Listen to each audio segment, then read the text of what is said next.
Welcome back, everyone. I'm Bailey. And I'm Raquel. And this is the Whole Shebang Podcast. Hello, everyone. Welcome back to episode 7 of the Whole Shebang. So, today we're going to be talking about paranormal activity. Yay. The occult. Ghosts. Ooh, spooky. Ghosts. Yay! I think you forgot something. Hi!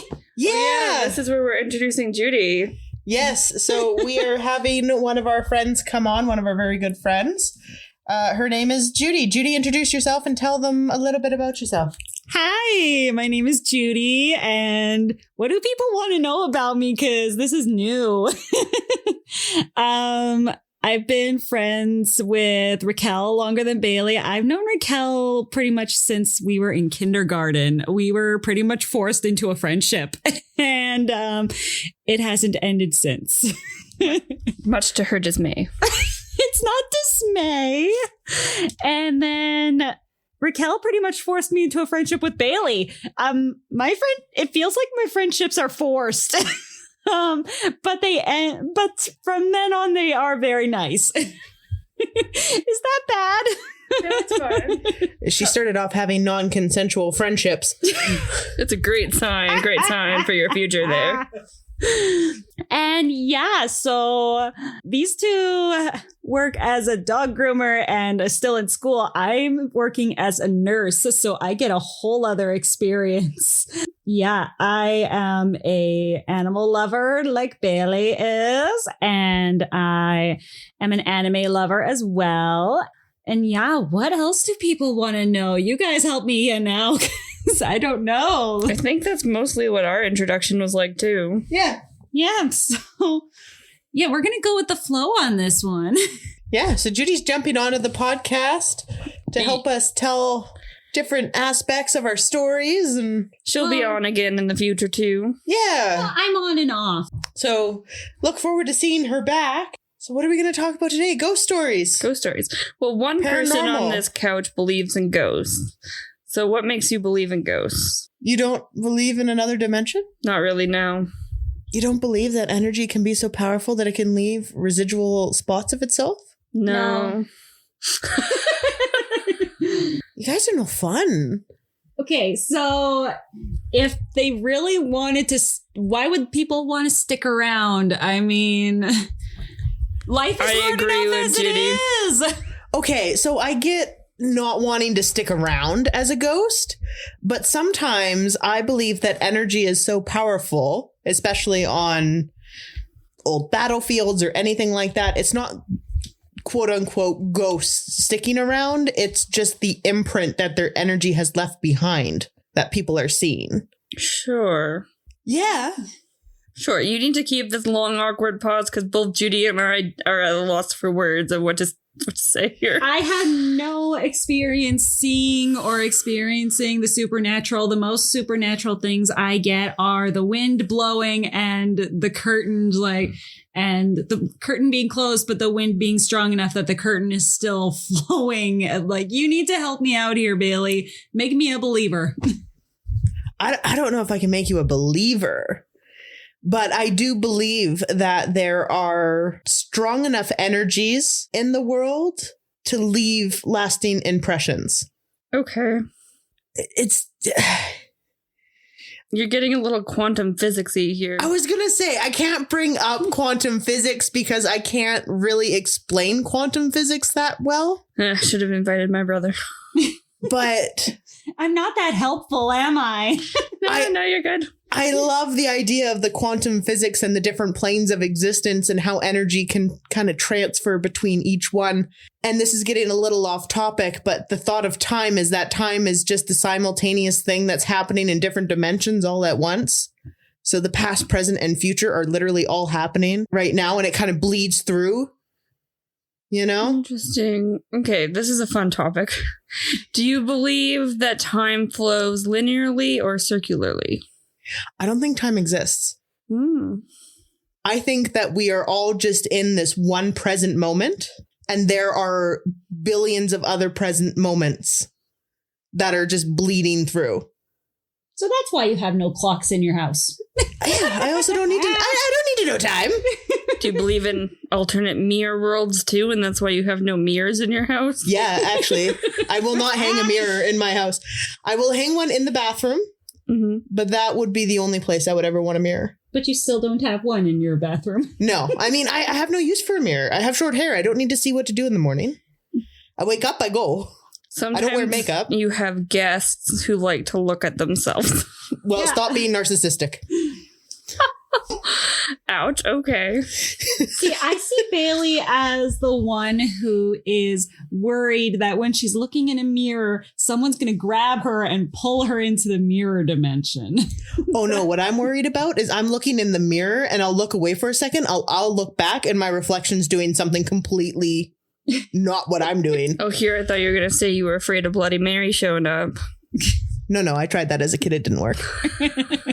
Of course you did. That was a fad, wasn't it? Where everyone was going around doing Bloody Mary into their mirrors. And I remember doing that at camp. Yeah, Bloody Mary was a popular one.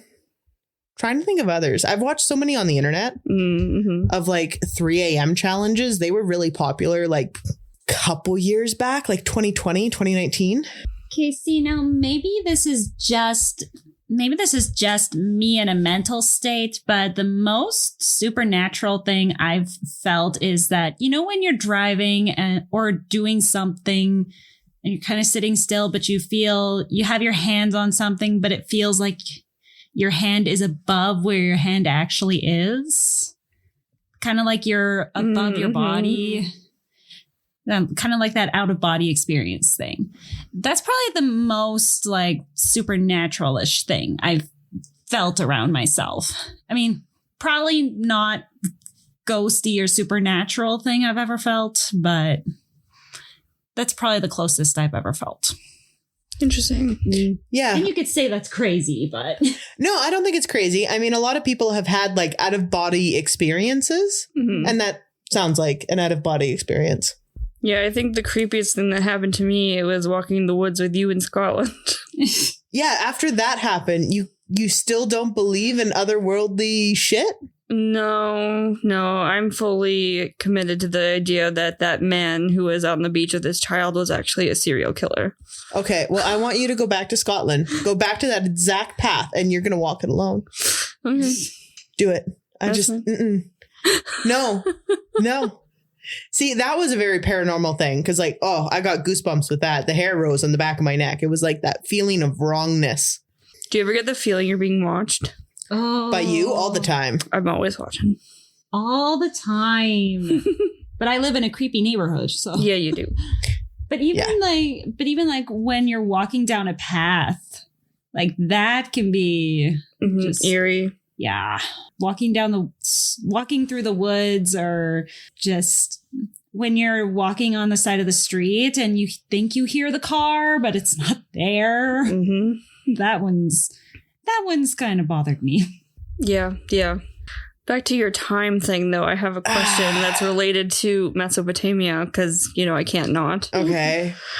When you think of the past, is it behind you or in front of you? In front. Interesting. Judy, in front or behind? I'm more behind. Yeah, I grew up kind of with the past behind, where you look back into the past.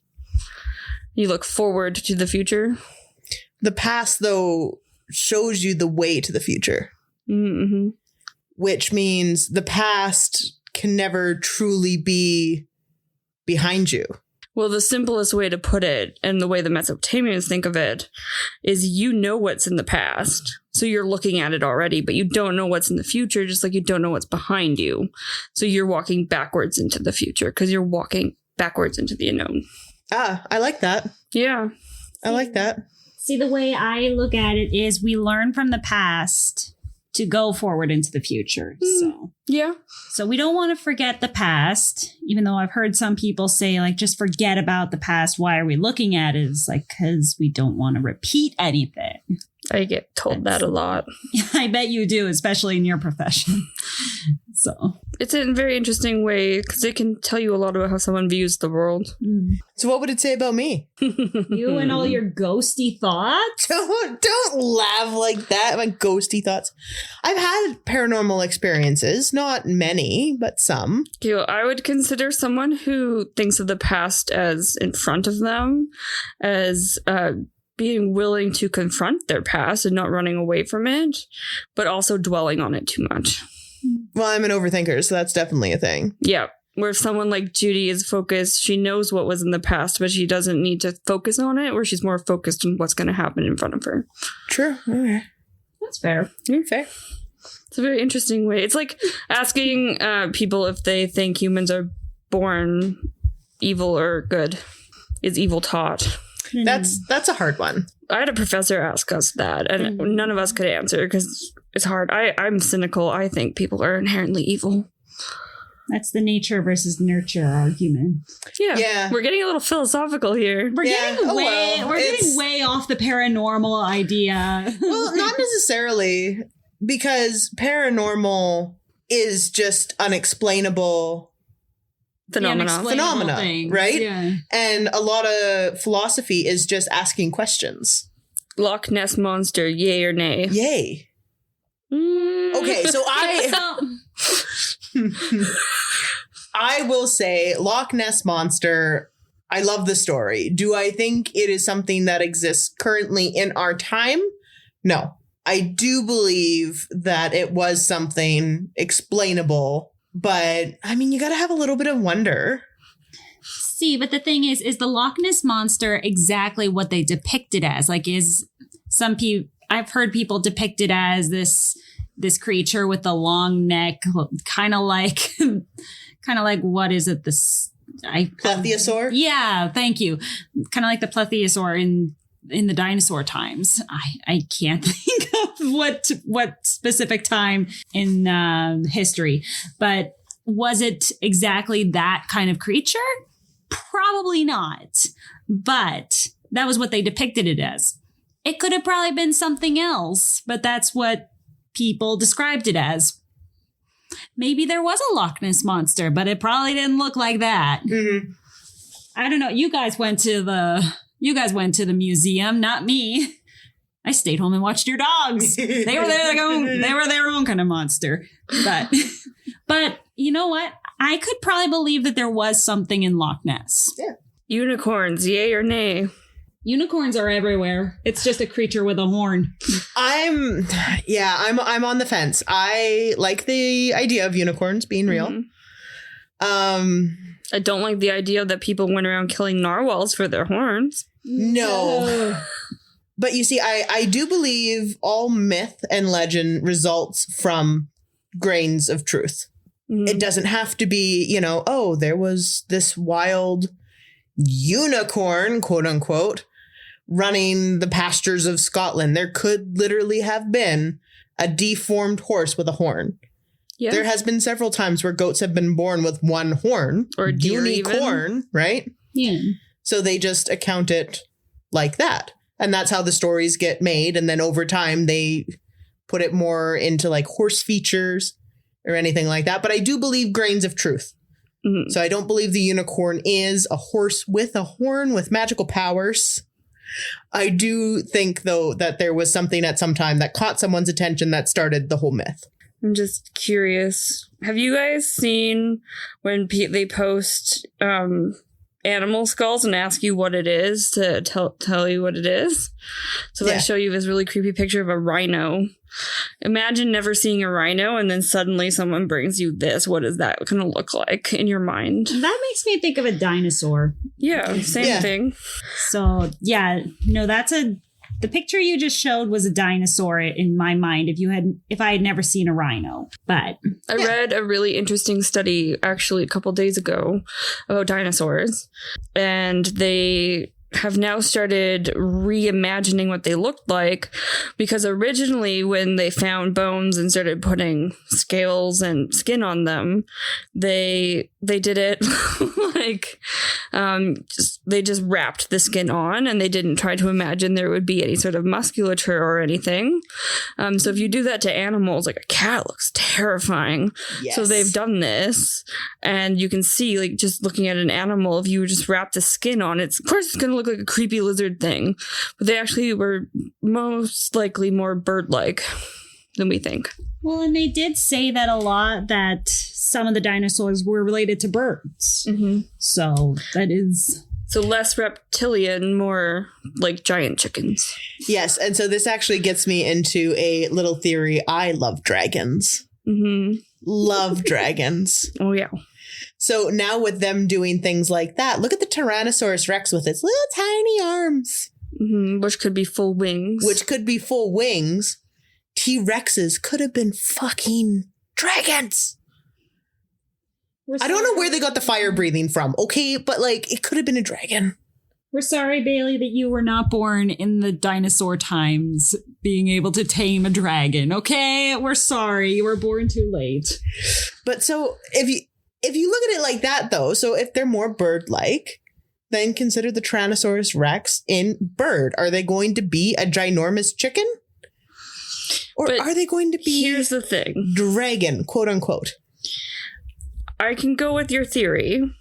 Okay. But no one would have been alive during that period. So no one would have seen this. So how does the story enter the human world? That's the question. Well, I can answer the question for you. Okay, well, answer the question. Fossils. Imagine for a second you have no idea what this animal is, and you find the skeleton of a Tyrannosaurus Rex. Okay. But where does the flying part come in? Well, were all dragons flying? Most of them. Yeah. And why do we think that is? I'm leading you to the answer like I do my students. Oh, you're leading me. What's in the sky? Birds. Yes, birds are definitely a part of it. Okay. So, okay, we're talking humans can't fly. So, what's in the sky if you can't fly? Air, clouds, sun, moon, stars. Think religious. God? Heavens. God. So birds are linear creatures. They can fly into the heavens, just like snakes are linear creatures because they go into the ground, which is the netherworld. So if you're thinking these are mythical creatures who have magical powers, where are they getting the magic from? The only beings that you know have these real powers are the gods. You want them to be able to fly. Okay. Mm-hmm. And that makes sense why it's universal, because mostly every universal legend of dragons has them being flying creatures. Interestingly, the Mesopotamian dragon is a water creature. That also makes sense. Mm-hmm. Water is life, right, to them? Yeah. Which is mythical. And it represents their patron god. Huh, okay, yeah, interesting. But there's a Mesopotamian story, sorry to keep throwing Mesopotamia out here, about a god who challenges rocks. They're primordial monsters, but they're rocks. Literally, the word is just stones. So he and his talking axe battle these primordial stones. It's very bizarre. It makes no sense even translated, but it could be fossils. Okay. It's interesting, yeah. No, I've thought about this. That was one of the things I had in my list for possible dissertation topics. Oh, see, that's a good dissertation topic. Not enough evidence. Yeah, that's true. Wow.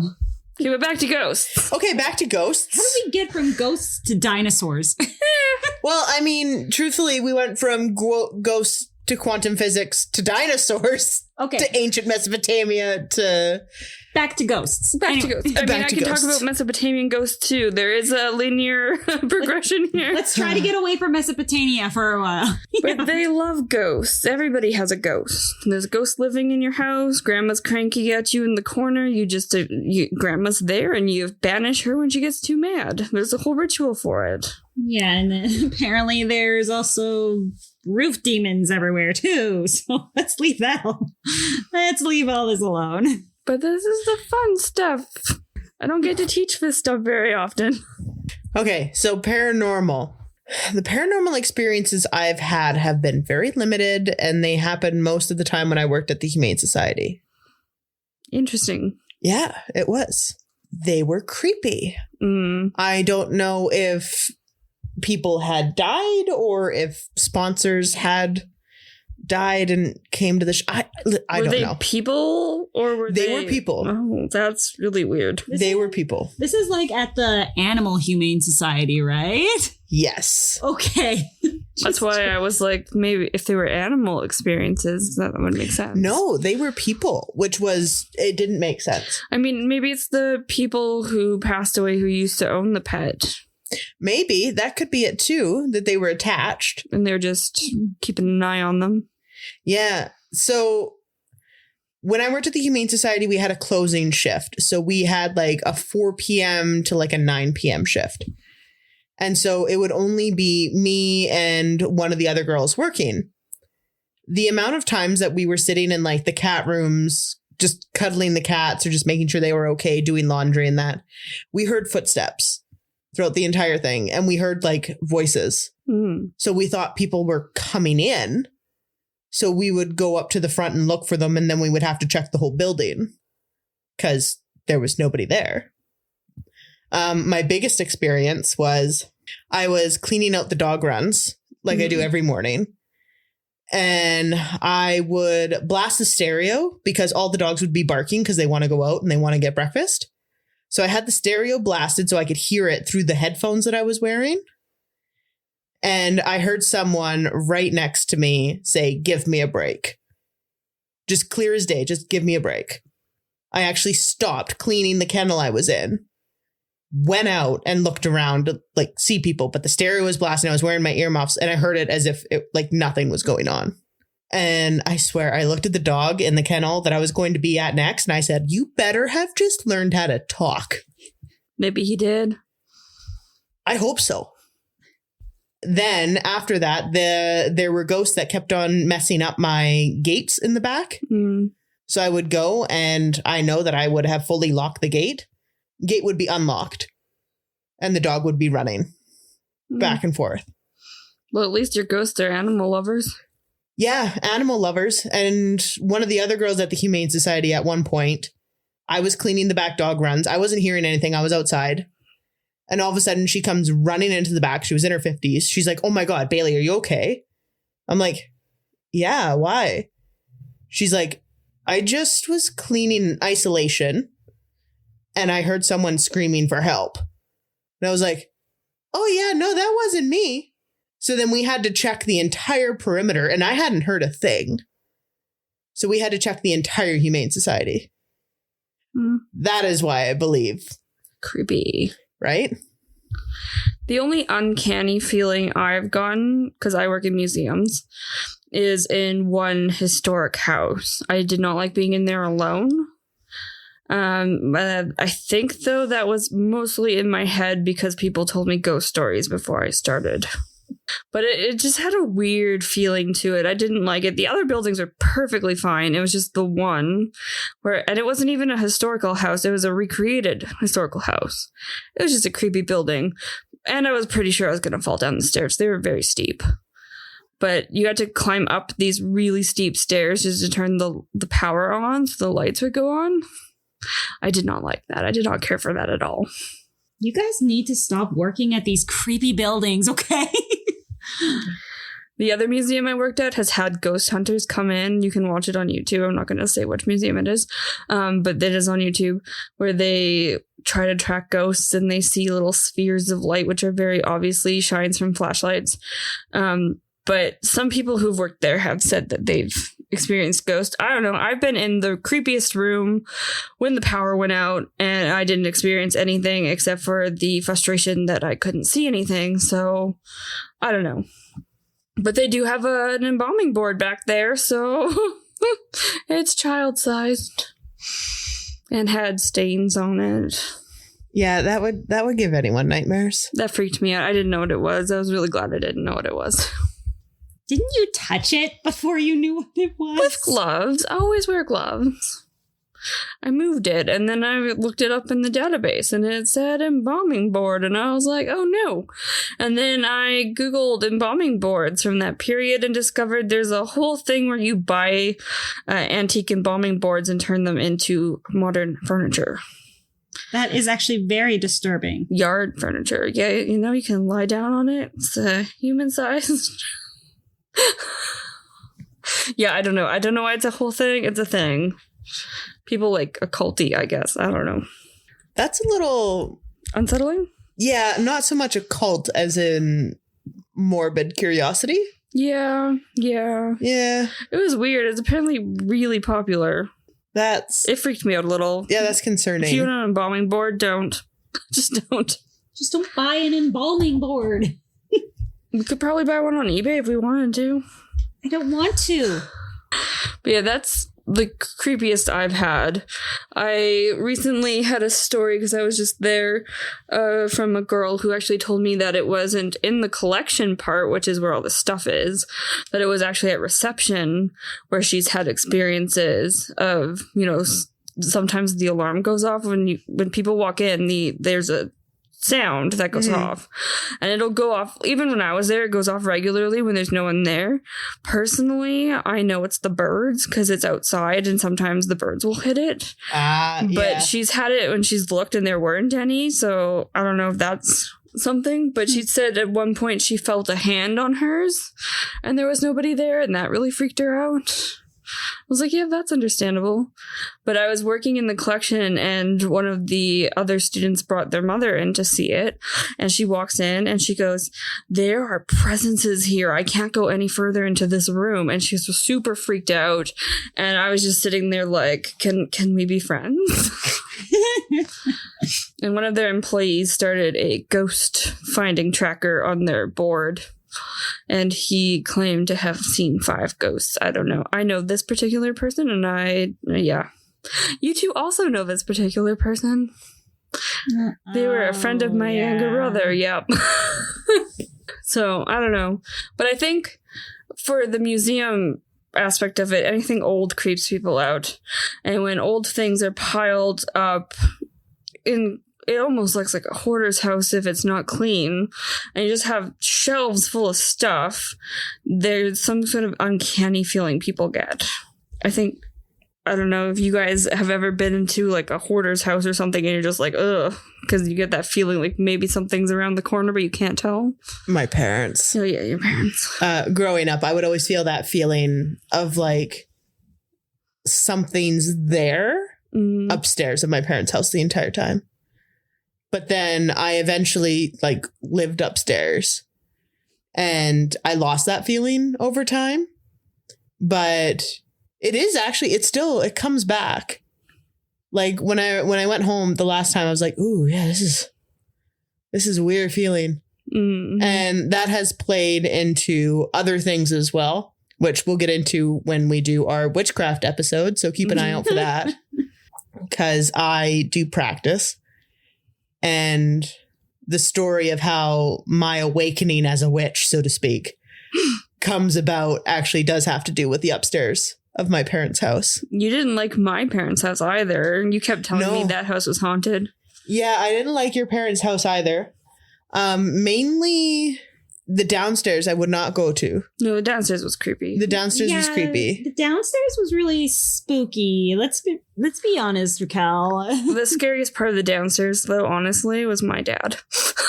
And the stairs and the dark corners. Or the super duper creepy room that was walled off. Yeah. Whoever's living there, I hope you have fun finding that. It's a cold storage under the stairs. Yeah. But yeah, and it was also your living room and your kitchen. Yeah, which is interesting because it was my bedroom where someone died. Yeah, no, the guest bedroom was... Sorry, Judy, okay. I never told you. Wait, go... We'll get back to that. We'll go back a second. What? Oh, yeah, there was an old lady who lived there before my parents moved in, and she passed away peacefully in her sleep in my bedroom. What? You never told me this. For good reason. Probably because I would never have slept over at your house if I knew that. Surprise! Oh, Okay, there we go. That's my paranormal experience. She's one of the... So they were the first owners who had it. Not my parents, but the people they bought it from. And they had moved their elderly mother in. And she passed away very peacefully in her sleep. So my mom always said when Bailey would come and say, oh, your house is haunted, she'd say, oh, that's just Mrs. So-and-so, you know. And she's fine. She knows we're taking care of her home. That leads me to the little thing. Do you remember when I slept over at your house with our other friend in your room? Oh, yeah, and you kept, like, staring at me creepishly, yep. Yeah, while I was asleep, and I didn't realize I was doing it. Yeah, and then I stepped on you, and you woke up and sat fully up, and then you snorted at our friend before falling back to sleep, yep. Yeah, That was during a birthday party, and there was more than just one other friend. A big group of us were there. Other time, I think. Oh, yeah. I'm pretty sure she did that when a group of us were there, and you guys told us that when we all woke up. Probably. Bailey's a weird sleeper. Yeah, see, but if your house is haunted... Yeah, but okay, you disappeared in your sleep at your house. In the upstairs of my house. See how it's all connected? During a thunderstorm, so you're just, like, in tune to creepy ghost things, and they're all just... talking through you. Yeah, me during a thunderstorm, I still get wired with thunderstorms. I can't sleep. I am wide awake. No, I like them too, yeah. But yeah, the whole me going missing That part, was freaky. and you say the paranormal doesn't exist. Tell me where I went. Just you. How can I be paranormal? I'm alive. Are you? I'm pretty sure. Sometimes I have some questions. I'm a 50-50 coin flip. It was a thunderstorm. Vicky walked into your legs, and then she went downstairs, and she came back up, and suddenly you weren't there, or it was the other way around. I don't remember. It was a long time ago. And then there was a clap of thunder, and then we found you again, and it was weird. And I was awake the whole time, and you stayed there. Yeah, and didn't you say you like tore the couch apart? Yep. And I wasn't there. Yeah, it was weird. And I don't remember a single thing of this. I still think you got up, and I was just so tired I didn't notice. Yeah, this was the middle of the night. Yeah, no, but I don't sleepwalk. Sleep, but I love this story. You say you don't sleepwalk, and yet you have a lot of indication that you do things in your sleep. I do things in my sleep, but I have never sleptwalk. That you know of? I'm pretty sure I would know. Would you? Yeah, my parents are up all the time. But only if they saw you or heard you, they might have thought you were just getting up to the bathroom. They would still know. Because, like, I have a feeling if I was a sleepwalker, I'd be a sleep eater. My mom was asleep. My mom's a fun sleepwalker. So once there was one time she got up and she made herself a plate of food, but there was nothing on it. And she woke up at the table with a fork in her hand. Very confused. She sleep talks more than she walks, though it's been a long time since she's walked. See, I'm a sleep talker. I talk in my sleep. I know.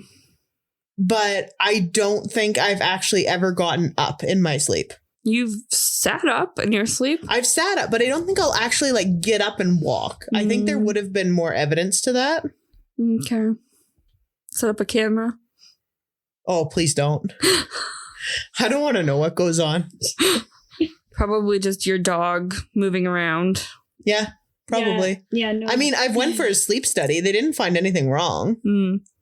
The weirdest thing Judy's ever done when I had a sleepover with her was growl at me. Didn't I try to sell something in my sleep? Yeah. I remember that too. But usually you're pretty much, you just stay still and you don't wake up no matter what happens around you. No, I remember, like, I was with my fiance and I was vaguely awake, but I know I was talking and I was dreaming about something with a spy for whatever reason. And I was talking about the mission. And then I just woke up and I looked at him and he was wide awake. And I just looked at him and I said, I was talking, wasn't I? And he said, yep. It's like, I swear this is normal. And he says, yeah, I know you do it all the time. It's like, oh, shoot. How much did I say? It's like, it sounded weird. What were you dreaming about? It's like, I vaguely remember a mission. Yeah, so it was embarrassing, but he knows I talk, so I don't talk, I scream. I'm a sleep screamer. And you snore. And apparently I snore So bad. I've had surgery to try to fix it. It didn't work. Sorry. I feel like our topics have gone from paranormal to sleep habits. That's what happens on this podcast. You get the whole shebang. Now she's like, I get why they called it that.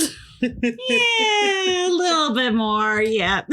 I woke up the other day when I was back home screaming, and what did my landlords think? Someone was trying to kill you? Probably, because my throat hurt, and I also cry a lot in my sleep, and I don't remember those dreams. But the last dream that I had that made me scream in my sleep was the one where I dreamt Bailey was a slug, and I threw her into the field. Like, she was a talking yellow banana slug. If you've ever seen them, they're like the size of your hand. She was in my hand talking to me, and then I threw her into a field, and a bird scooped her, and I screamed because she was just supposed to go and find strawberries. A slug looking for strawberries, okay. Yeah, like if you've ever seen the movie Epic. Yeah. Yeah, she was that slug. But yellow. Hint, apparently in this dream, I did find strawberries. Even after getting abducted. I still win. That was the weirdest one recently, and I was screaming because this bird was going to eat you. Sorry, Slug Bailey. A lot of things happen to fictional me's. Yeah, my dreams about you are weird. The ones about Judy are usually very normal. Like, she'll come over and I'll be dreaming that I'm making her dinner or something. Like, it's very vanilla. And then with you, you're like some mystical creature, or you're getting married for a podcast episode or a YouTube video, and you're trying to make a lot of money on this fake sham wedding. I have that one written in my phone because it was so bizarre. And I never wanted to be a part of that. And everything you wanted was so difficult. And you were like the biggest bridezilla for this fake sham wedding. Ugh. What the heck? Oh, I have a whole list. We should read dreams one of these days. Yeah, so maybe we'll have a dream podcast, because I'll have some too, because I've had some pretty Didn't weird you dream dreams. you were a pig once? Yep. I'm sure that'll end up as a topic whether you guys want it or not, because we've already gotten to it. Exactly. So we'll just keep you hanging on that of when I dreamed I was a pig. We'll have a whole dream episode. We keep promising things. So now we've promised that, and we've also promised the snake story. Yeah. Well, you know what? We could do the dream episode, because I think it'd be fun. I have the dream dictionary. Mm-mm. Oh boy. So we can look up what certain things Okay, mean. but we've done that, and we know how bleak your dreams are. My dreams aren't bleak. I'm just apparently very confused. I get a lot of nightmares about owls. Apparently that means there's someone untrustworthy in my life, which It's me. it's probably, or guilty It's Judy me. over here. I am not guilty of anything. She says that You all the are time. making these people think that I am very guilty and untrustworthy. It is my first episode here. Do not give them bad ideas. It's the face she makes. She's also too nice. No Oh one is my- this nice. What are you making these people think? It's my first episode and you are giving them bad ideas.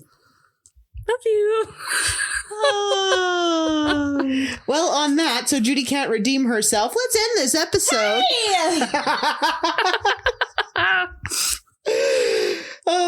So yeah, drop us a like, drop us a comment, let us know if you are looking forward to more of our episodes. And I'm a good person. Cheers, guys.